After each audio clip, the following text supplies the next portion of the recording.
बोलो श्री प्राणनाथ प्यारे की, सतगुरु महाराज की। ये चरण कमल पाओ, दरस में खो जाओ।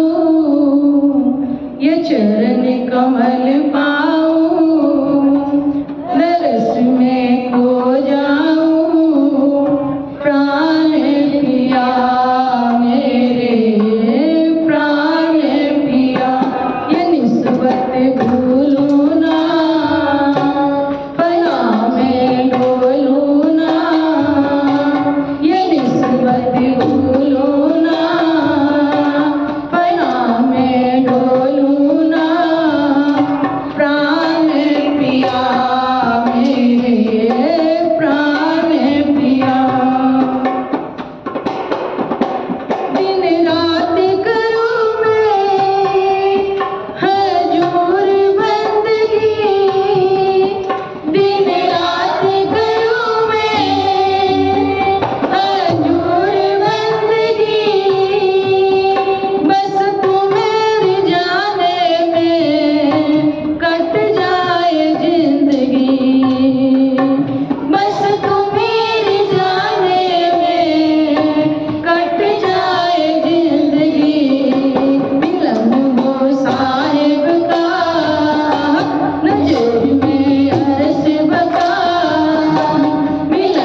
नए धर्म प्रेमी सज्जन दिखाई दे रहे हैं। तो हम प्राण पिया जो कह रहे हैं, पहले उसके बारे में जान लें कि प्राण पिया कौन? जो हमारी आत्मा के प्रीतम है, उन्हीं को प्राण पिया कह सकते, किसी अन्यथा किसी और को नहीं कह सकते। वो प्राण पिया भी कौन है? आज हिंदू धर्म के अंदर हर कोई इनको अपने घर के अंदर सुबह शाम आरती में रोज पुकारते हैं। रोज आरती बोलते ना, ओम जय जगदीश हरे, बोलते ना, सब लोग बोलते इसको। और फिर बोलते तुम पूरन परमात्मा तुम अंतर्यामी, मुख से बोलते हैं, नहीं बोलते? हाँ या ना बोलेगा, बोलते ना, तुम ही पूर्ण हो, तुम ही परमात्मा हो और तुम ही अंतर्यामी हो। यानी कि सब कुछ, भूत भविष्य वर्तमान सब कुछ जानने वाले हो, तुम ही परमात्मा हो। तो हम कर क्या रहे हैं फिर? अपने मुख से तो कह रहे हैं तुम ही परमात्मा हो, तो क्या हम परमात्मा की पूजा करते हैं? बताइएगा यहाँ जितने भी बैठे हुए हैं। और फिर कहते हैं तुम हो एक अगोचर, केवल एक बोलते हैं, तुम हो एक अगोचर सबके प्राण पति।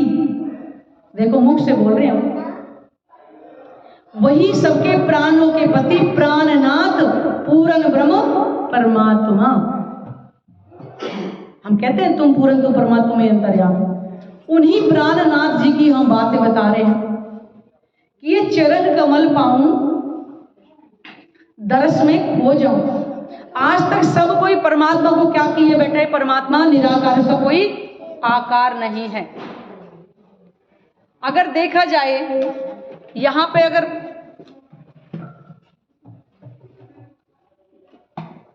अगर परमात्मा निराकार है तो इस संसार को बनाया किसने? फिर बताइए, इस संसार को बनाने वाला कौन है? हमारे ग्रंथों में लिखी हुई है, कहीं अलग से नहीं बता रहे। हमारी रामायण के अंदर लिखा है, नेत नेत जहां वेद निरूपा, निजानंद निरुपाधि निरूपा, शंभु विरंची विष्णु भगवाना और उपजे जासे अंश ते नाना। उस परमात्मा के हुक्म से एक ही बार में करोड़ों ब्रह्मा विष्णु महेश बनते और लय हो जाते। देख लो, हम नहीं कह रहे, रामायण कह रही है, परमात्मा के हुक्म से। और हम कहते हैं कि परमात्मा निराकार, परमात्मा को कोई आकार नहीं है। आज हम यह जाने कि परमात्मा का स्वरूप भी है, परमात्मा का धाम भी है, हमारे ही धर्म ग्रंथों के अंदर लिखा है, लेकिन किसी ने बताया नहीं। परमात्मा के इशारे करने पर अक्षर में ऐसे करोड़ ब्रह्मांड बना के और पल में लय कर देते, रामायण के अंदर लिखा हो। और उस परमात्मा को कह रहे हम निराकार। आज कलयुग के अंदर परमात्मा के धाम की, उनके स्वरूप की पहचान इस ब्रह्मवाणी से आज हम यहीं बैठे बैठे कर सकते हैं, जिसको रामायण कह रही है, कलयुग केवल नाम आधारा, सुमर सुमर नर उतरेगा पारा। बताइए, रामायण में लिखा है, वो तुलसीकृत रामायण में लिखा है ना कि कलयुग में वो नाम आएगा जिसको सुमर सुमर के भव से पार होंगे। दुनिया इंतजार कर रही है, लेकिन कोई पहचान नहीं पा रहा अभी भी, और ना ही कोई उनकी इंतजार कर भी रहा। देखा, खाली बोल ही रहे हैं मुख से, कलयुग केवल नाम आधारा, लेकिन वो नाम कहाँ है? कौन लेकर के आएगा? कलयुग के अंत में आएगा, ये हमारे भविष्य पुराण के अंदर लिखा हुआ है। जब हिंदू मुस्लिम का आपस में बहुत ज्यादा विरोध होगा और विक्रम संवत 1738 का समय होगा, और वो चित्रकूटपुर के पास रमणीय क्षेत्र पद्मापुरी धाम पन्ना जी होगा, ये भविष्य पुराण के अंदर लिखा है। कौन कहता है कि धर्म ग्रंथों में गवाहियां नहीं लिखी है? हमारे हिंदू ग्रंथों की बात कर रहे हैं।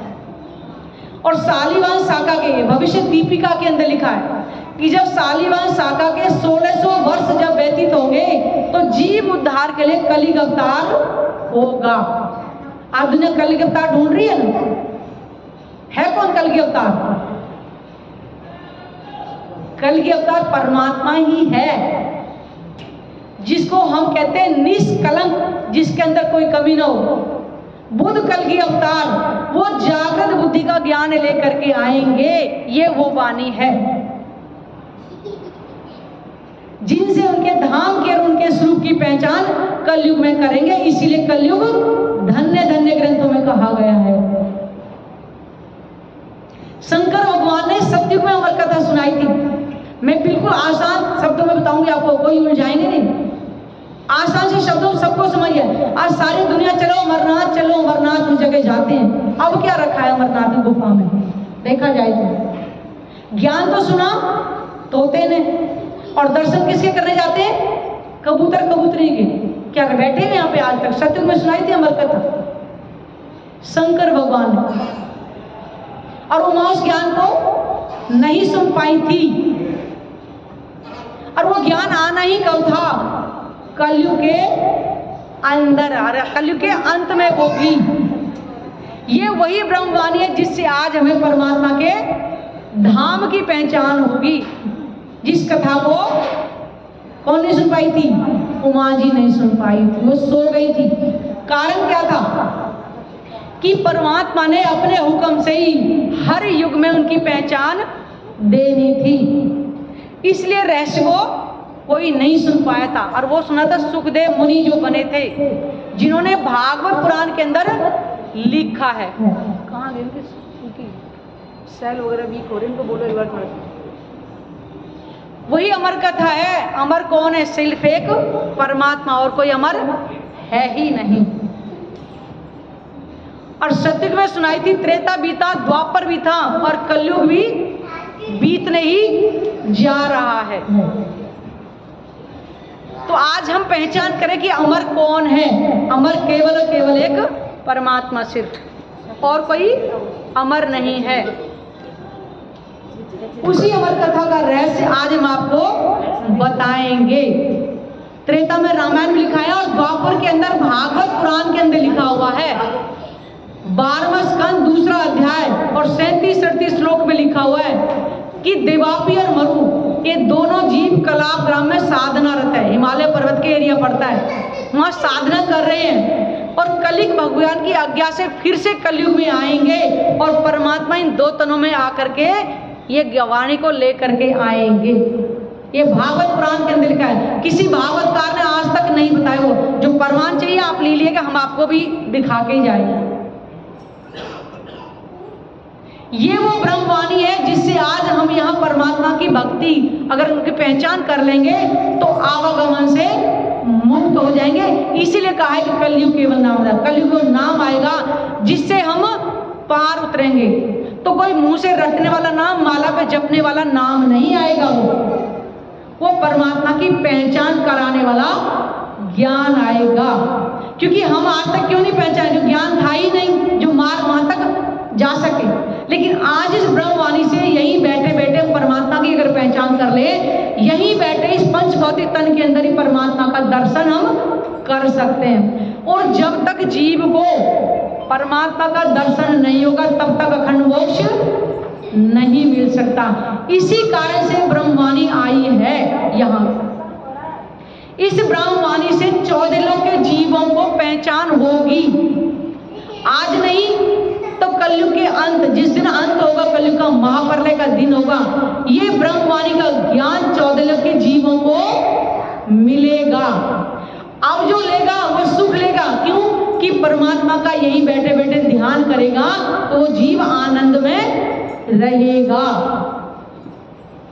और नहीं तो अंत में सबको ये ज्ञान मिलेगा। क्योंकि 14 लोक के जीवों को जिस दिन ज्ञान मिलेगा उस दिन क्या होगा? ये संसार में सबके अंदर क्या है? आदि नारायण का जीव। सबसे पहले संसार में आदि नारायण आए थे। आदि नारायण का संकल्प लिया हुआ, एक वर्ष में भविष्य 3 गुण बने, ब्रह्मा विष्णु और महेश, और जहां से सृष्टि चल रही है। तो जब सब लास्ट में जब ये ज्ञान आदि नारायण को मिलेगा, विष्णु भगवान को जब ये मिलेगा, तो 14 लोक के जीवों को ज्ञान एक ही पल में मिल जाएगा। तो कहते हैं कि ये बाहरी आंखें, ये चमड़े की हैं, ये बंद हो जाएंगी और अंतर दृष्टि हमारी खुलेगी। तो परमात्मा का सबको दर्शन होगा। उसके बाद जिस जीव ने जैसा जैसा कर्म किया है उसके अनुसार उसको कष्ट भुगतना पड़ेगा, क्योंकि जीव जब तक निर्मल नहीं होगा अखंड मोक्ष नहीं मिलेगा। फिर सबको अखंड मोक्ष मिलेगा 14 लोक के जीवों को, क्योंकि ये ज्ञान इससे पहले कभी आया ही नहीं था और ना बाद में ब्रह्मांड बनेंगे फिर कभी आएगा। तभी तो कहा था ये 3 ब्रह्मांड हुए जो ये ऐसे हुए ना होशी कब। इन तीनों में ब्रह्म लीला भाई, ब्रिज, रास और जागनी गई। 3 ब्रह्मांड कौन कौन से कहे हैं? पहला ब्रह्मांड था ब्रिज का, द्वापर के अंदर सबसे पहली बार आत्माएं ब्रिज के अंदर ही आई थी, जिनको गोपियों का नाम दिया गया था। गोपियों के नाम के संसार में माला भी जचते हैं, लेकिन वो गोपियां कहाँ हैं अब? किसी ने पहचाना? किसी को पहचान है ही नहीं, गोपियां कहाँ गई। और केवल ब्रिज के अंदर ही थी। 11 साल 52 की लीला करके कालमाया के ब्रह्मांड में गोपियां के रूप में आत्मा ही आई थी। और कृष्ण जी के नाम की आज सब कहते हैं, सबसे पहले राधा का नाम आता है, कृष्ण जी का बाद में आता है। इस भेद को किसी ने जाना कि राधा से प्रेम तो था लेकिन शादी क्यों नहीं हुई थी उनकी शादी रुक्मिणी से क्यों हुई थी? है कोई? हम बताएं, थोड़ा सा बताइएगा। नहीं पता किसी को भी? कारण ये था, राम अवतार में विष्णु भगवान आए वही तो राम कहलाए, और कृष्ण अवतार में आए तो कृष्ण कहलाए। थे तो विष्णु भगवान ही को। जब जब आए जिस अवतार में उसी नाम से जाना गया, लेकिन विष्णु भगवान तो उनके बता दें 24 अवतार कहे गए। जब कृष्ण अवतार के अंदर आए तो नाम यहीं का था और यहीं के वो बालक थे, लेकिन पार उनकी शक्ति ने उनके अंदर 11 साल 52 दिन की लीला इस कालमाया के ब्रह्मांड में की थी। उस भेद को कोई नहीं जान पाया।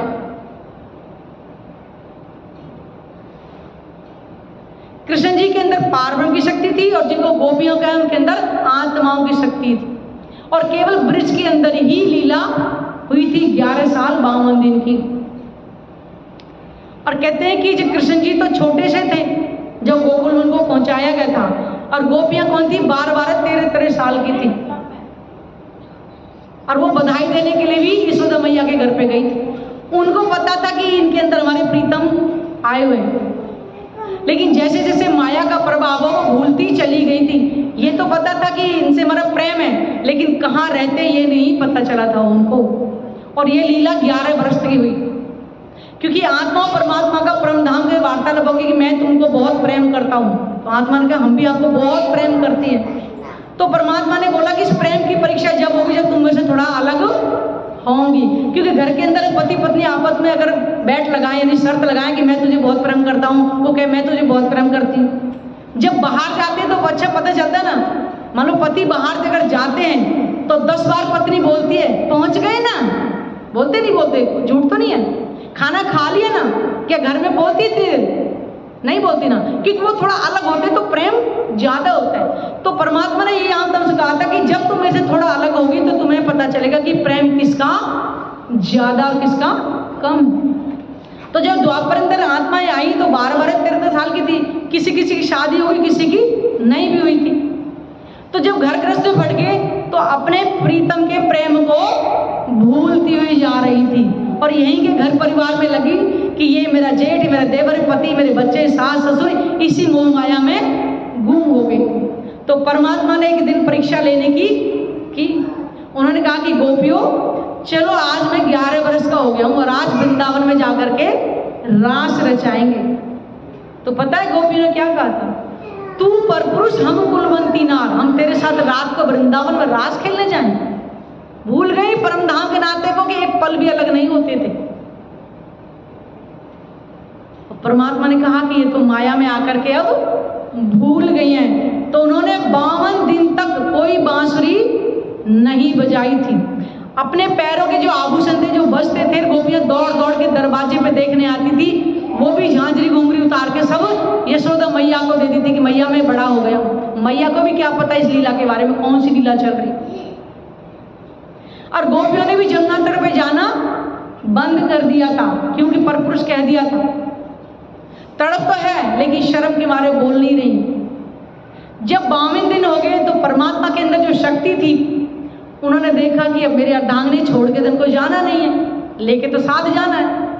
तब उन्होंने जाकर के योग माया के ब्रह्मांड में जाकर के बांसुरी बजाई थी, जिसको पढ़ना है भागवत पुराण के अंदर लिखा हुआ है 10वें स्कंद के अंदर 29वें अध्याय में है रास और 33वें अध्याय में है महारास। 2 रास क्यों लिखी हुई थी अगर रास एक ही थी? कारण क्या था? महारास का मतलब है, महा का मतलब कोई पारावार नहीं, जैसे कहते हैं महासागर, एक होता है सागर, एक है महासागर, अथाह जिसका मतलब नाप तोलना हो। ऐसे ही महारास केवल आत्मा और परमात्मा की योग माया के ब्रह्मांड के अंदर हुई थी। रात ये शाम का ही, संध्या का ही समय था कि बांसुरी बज रही है और गोपियां दौड़ दौड़ के जा रही, किसी को पता ही नहीं चल रहा, घर वाले पकड़ ही नहीं पा रहे उनको। बताइए, इस लीला को एकांत में बैठ के सोचे ना तो पता चले कि वो क्या लीला थी। आज किसी की पत्नी समय के समय भाग रही है तो क्या पकड़ेंगे नहीं ना? और एक नहीं 12,000 गोपियां दौड़ रही, किसी को समझ ही नहीं आ रही है कहां जा रही है। बताइए, सारी गोपियां कहते 3 तरह की गोपियां बताई, एक तामसी, एक राजसी, एक स्वांसी। राजसी का मतलब सुना और दौड़ ली, उन्होंने सोचा भी नहीं। कोई बच्चे को दूध पिला रही है, वो दूध पिलाते पटक दिए बच्चे को, खाना खिला रही है, वो थाली में पैर रखा, और कोई निला रही है, लोटा भी सर पे दे के मारा और चली गई। दूसरी थी राजसी, उन्होंने क्या किया, भाई हमारे 52 दिन की जुदाई हमारे धनी से हुई है, तो उन्हें क्या कुछ श्रृंगार कर लें, तो पैर का हाथ में, हाथ का पैर में, उल्टा सीधा श्रृंगार, एक आंख में अंजन काजल लगा, नहीं लगा, दौड़ ली। और तीसरी स्वास्थ्य सोच रहे देवर के आ गए, जेठ के आ गए, लेकिन वो भी जब घर वालों ने दरवाजे बंद कर दिए, उन्होंने भी तन छोड़े, उनकी आत्मा निकल के पहुंची, तन नहीं किसी के पहुंचे। तन तो 5 तत्व के यही रह जाएंगे, लेकिन उनके अंदर जो आत्मा थी वो योगमय के ब्रह्मांड के अंदर पहुंची, वहां पर हुई थी महाराज। ये भागवत पुराण के अंदर वर्णन है 2 रास का। वहां पर आत्मा और परमात्मा की जो महारास हुई है, कहते हैं कि एक एक गोपी के साथ एक एक कान्हा दिखाते, यहाँ पे भी कितने पोस्टर होते, चित्र बनाते नहीं उसके अंदर। परमात्मा ने अपनी 12,000 आत्माओं के लिए 12,000 स्वरूप धारण करे थे। कितने? अपनी आत्माओं को, क्योंकि 52 दिन की जुदाई की जो हुई थी, आनंद देने के लिए। रास का मतलब ही आनंद है। रास का मतलब ये नहीं दुनिया जो बोलते कृष्ण करे तो लीला, हम करे तो पाप, वो वहां भिखारी बुद्धि नहीं है, वो प्रेम की लीला थी। वो रामते खेल रहे थे आपस में, और वो नया नौतन वृंदावन बनाया गया था। नौतन का मतलब है नया, का मतलब जो कभी मिटे ना। आज भी वो रास ज्यों के त्यों चल रही है, ज्यों के त्यों अखंड। और उस रास को खेल करके आत्माएं परम धाम वापस गई। क्यों? कि परमात्मा ने उसे पूछा था, जब रामते चल रही हैं तो बीच में अंतर ध्यान हो गए थे, क्योंकि वो जब आभूषण गिरने गए तो उन्होंने अपनी अर्धांगिनी कहेंगे तो अपनी आत्मा को पहनाने लगे, तो उनके अभिमान आ गए, तो हमारे बस में हो गए। जैसे यहाँ पत्नी के प्रेम में थोड़ा होता है अहंकार में जाती है, पति हमारे बस में हो गए, ऐसे ही उनके दिल में थोड़ा अहंकार आ गया। तो वो अहंकार समाप्त करने के लिए और ये बताने के लिए कि तुम कहाँ खेल रही हो इस महाराज को, बीच में अंतर ध्यान हो गए थे एक पल के लिए ही, और सारी गोपियां मूर्छित हो के गिर गई थी। इतना भी बर्दाश्त नहीं हुआ था कि हमारे बालाजी कहाँ चले गए थे। नया नौतन वृंदावन जब बनाया तो पूछा गोपियों, ये नया नौतन वृंदावन तुम्हें कैसे लगा? तो पता है क्या कहा था? सुंदर तो बहुत है, लेकिन लगा कैसा? आग की लपटों के समान। तो उन्होंने पूछा कि इतना सुंदर वृंदावन ने तुम्हारे लिए बनाया? मान लो ये पत्नी को 9 लाख का हार दे और कहते चल मुझे अच्छा नहीं लगा, तो पति के दिल पे थोड़ा ठेस पहुंचेगी ना। तो उन्होंने कहा कि वृंदावन तो बहुत सुंदर लगी, आग की लपटों के समान। तो उन्होंने पूछा क्यों? आप हमसे एक पल के लिए अलग हो गए थे। ये देखिए, ये था प्रेम, कि एक पल का प्रेम भी नहीं सह पाई थी बिछुआ। और आज आए आत्माओं को कितना 440 वर्ष हो गए इस काल माया के ब्रह्मांड में, आज सपने में भी याद नहीं आ रही। तो पूछा कि अब क्या करना है? कि अब हमें वहां ले चलो ना हो। तब परमात्मा ने अपनी आत्मा को बोला, कहले वो तो केवल एक परम धाम है जहां मैं और तुम कभी अलग नहीं होते। आत्माएं 11 साल बामन ने लीला करी कालवाय के ब्रह्मांड में, और एक महाराज की लीला, एक रात्रि कितनी लंबी हो इसका किसी को पारवार नहीं है। वो योग माया ब्रह्मांड में खेल के फिर से आत्मा परम धाम वापिस चली गई थी। लेकिन आत्माओं ने क्या कहा परमात्मा से? आपने कहा था लड़ाई झगड़े दिखाएंगे, जन्म मरण दिखाएंगे, ऐसा खेल आपने हमको नहीं दिखाया। 11 साल 52 दिन में आत्माएं केवल प्रेम की लीला ही देख गई ब्रिज के अंदर, उन्होंने दुख नहीं देखा था। तो परमात्मा ने बोला कि अब की बार ब्रिज में उतारा है और कलयुग में पूरे ब्रह्मांड में उतारूंगा। जैसे छींटा लो और ऐसे फेंको तो अलग अलग पड़ती है बिंदियां। कलयुग के अंदर ब्रह्म आत्मा को उतारा है तो पूरे संसार में उनको पता है कहां कहां आत्मा है। और इसी कारण से उन्होंने पहले कहा था कि तुम भूल जाओगी, मैं तुम्हें याद दिलाने स्वयं आऊंगा, इसीलिए आशिक मैं ही बड़ा हूं। ये ब्रह्मांड याद लेकर के आए, इसी कारण से वो हमें पहचान करा रहे हैं। अब तीसरी बार फिर से उतारा, कहते ब्रह्मांड 3 ब्रह्मांड बने, पहले ब्रिज का जो हम यहाँ नंद बरसाने मथुरा वृंदावन में खेले, दूसरा महाराष्ट्र ने, तीसरी बार अब कलयुग के अंदर तीसरा ब्रह्मांड बनाया। इसके बाद फिर से कभी पार्वन ना कभी आए थे ना भविष्य में कभी आएंगे, इसलिए कलयुग को धन्य धन्य कहा। शंकर भगवान जब उमा अमरनाथ की गुफा में इस ज्ञान को नहीं सुन पाई थी तो महेश्वर तंत्र के अंदर शंकर भगवान उमा को बता रहे, हे उमा कलीर धन्य। क्यों धन्य है? कि कलयुग में पार ब्रह्म स्वयं आएंगे अपनी आत्माओं को लेकर के, इसलिए कलयुग धन्य धन्य कहा है। और ये कलयुग धन्य कब होगा? जब परमात्मा अखंड मोक्ष सबको देंगे। इस वाणी के बिना किसी को अखंड मोक्ष नहीं मिलेगा। आज भले ही वाणी आपको किताब के रूप में दिखाई दे रही होगी, क्योंकि परमात्मा का नूरीतन आ ही नहीं सकता इस संसार के अंदर। हाँ, उनके स्वरूप की पहचान होगी इसी वाणी से। जब उनके स्वरूप की हम पहचान कर लेंगे तो यही बैठे बैठे उनके स्वरूप को अपने धाम हृदय में बसाएंगे, ध्यान के द्वारा, जिसको मेडिटेशन बोलते हैं। आज दुनिया कहाँ का ध्यान लगा रही है? कोई विरकुटी, कोई त्रिकुटी, कोई दशम द्वार का। आज हमको कोई द्वार नहीं खोलना, केवल एक प्रेम का द्वार खोलना है, सिर्फ प्रेम का। क्यों? परमात्मा से प्रेम हमें कैसे हो, देखा उसको है नहीं, जिसके बारे में अभी सुना भी नहीं, तो देखने तो बहुत दूर की बात है। लेकिन आज यही बैठे बैठे इस ब्रह्मवाणी से हम यही बैठे बैठे परमात्मा का दर्शन कर सकते हैं। ये ब्रह्मवाणी है। ये ब्रह्मवाणी किसी धर्म के एक के लिए नहीं आई है, ना हिंदू मुस्लिम सिख ईसाई के लिए आई है। ये किसके लिए आई है? जीवों के कल्याण के लिए आई है। हिंदू मुस्लिम ये तन जब तक है तब तक नाम है, जितने मिट करके राख हो जाते हैं, जल के खाक हो जाता है, उस टाइम नाम कहाँ रहता है कि हिंदू है कि मुस्लिम है, सिख है। अगला जन्म कहाँ होगा पता है किसी को?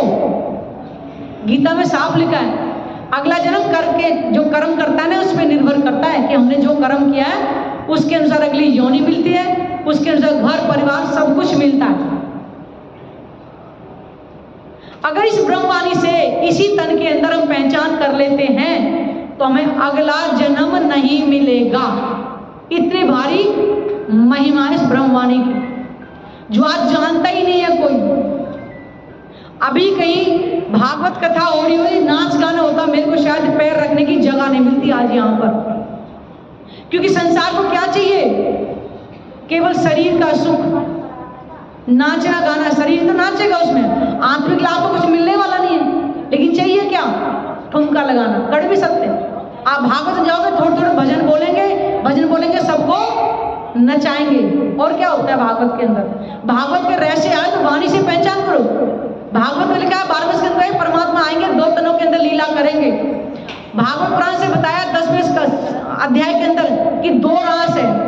एक रास इस निधिवन में हुई थी, वो आत्मा परमात्मा की नहीं थी, वो कुमार के सखियों की थी।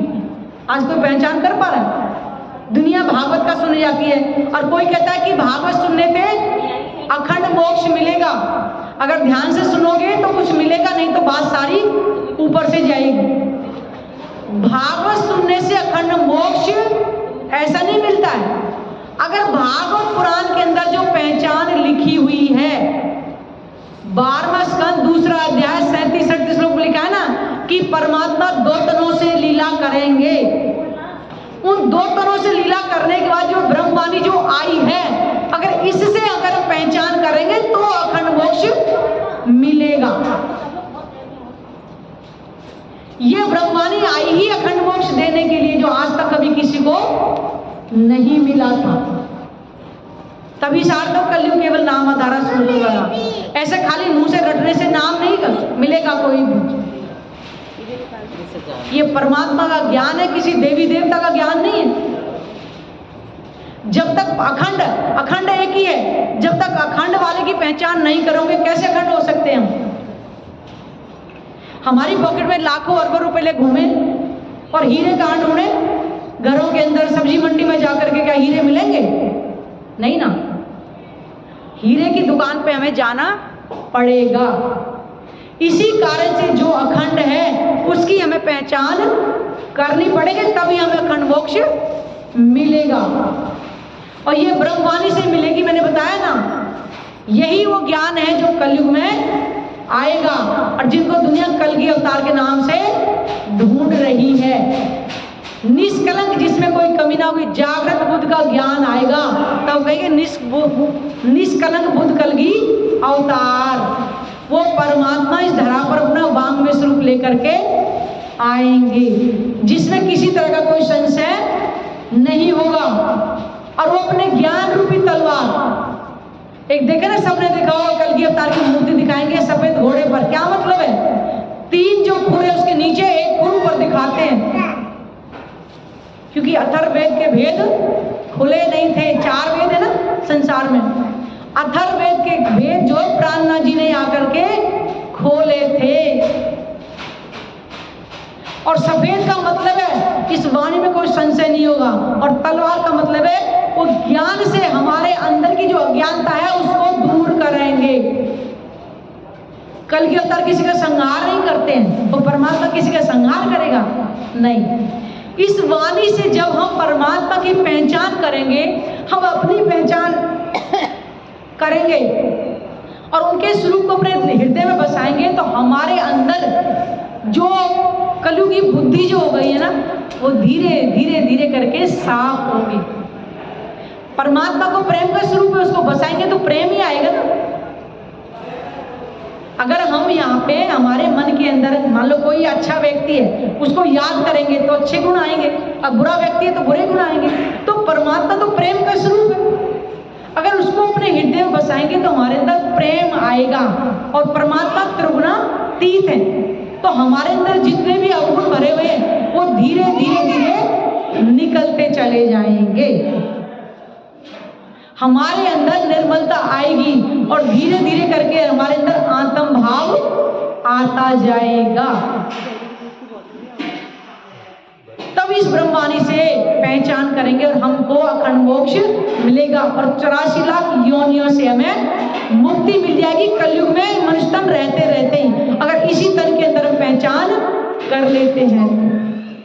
ये ब्रह्मवाणी है, वो ये किसी जाति पाति के लिए नहीं आई है। गीता में तो साफ लिखा हुआ है, जिसको पढ़नी है मेरे पास अभी मैं आपको दूंगा। गीता में साफ लिखा है, ना आत्मा जन्मती है ना मरती है, ना जन्म लिया ना जन्म लेगी, ना वो किसी को मारती है ना किसी को मरवाती है, ना नेत्रों से देख सकते हैं, ना जल गीला कर सकते हैं, ना अग्नि उसको जला सकती है। तो यहाँ तो सब जल के राख हो रहे, सबको दिखाई दे रहा, तो आत्मा फिर है कहाँ? इस खेल को आत्मा परम धाम के अंदर ही देख रही है, हमारे तुम्हारे जीवों के माध्यम से।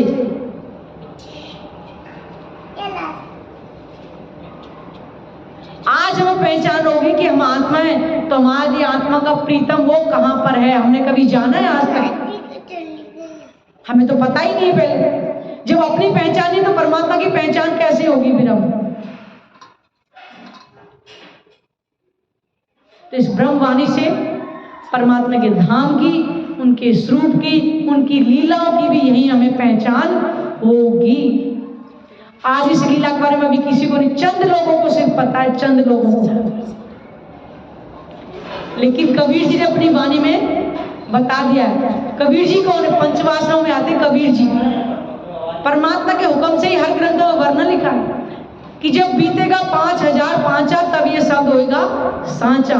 जब कलयुग के 5500 वर्ष जब व्यतीत होंगे ना, तब सबको परमात्मा की पहचान होनी शुरू होगी। तो आज वही समय चल रहा है। करीबन 5300 या 5400 वर्ष होने वाले हैं।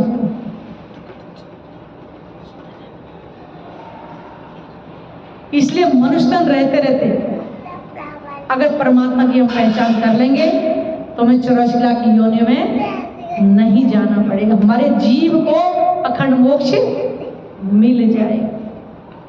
बोलो श्री प्राणनाथ प्यारे की जय, सतगुरु महाराज